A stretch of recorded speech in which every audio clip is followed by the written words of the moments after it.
Dissent ছিল না, সমস্ত সংস্কারের বিষয়গুলো গণভোটে ছিল।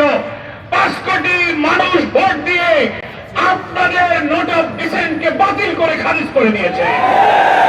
আপনারা পেয়েছেন 50-51 ভাগ ভোট, আর গণভোটে জুলাই সনদের পক্ষে দিয়েছে 70 ভাগ ভোট। একটা বৈঠকে একটা ভোটে যারা বেশি ভোট পায় তারাই বিজয়ী হয়, যারা কম পায় তারাই পরাজিত হয়। 50-এর কাছে 70 বিজয়ী হয়েছে। বিজয়ী যারা হয় তাদের সিদ্ধান্তই চূড়ান্ত হয়।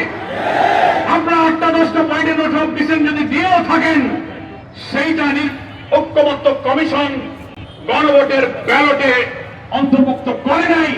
জনগণ ভোট দিয়েছে যে নোট অফ ডিসেন্ট ছাড়াই 84টি ঐক্যমত, 47টি সাংবিধানিক সংস্কারের প্রত্যেকটি জিনিসের পক্ষে 5 কোটি মানুষ ভোট দিয়ে হাকে জয়যুক্ত করেছে।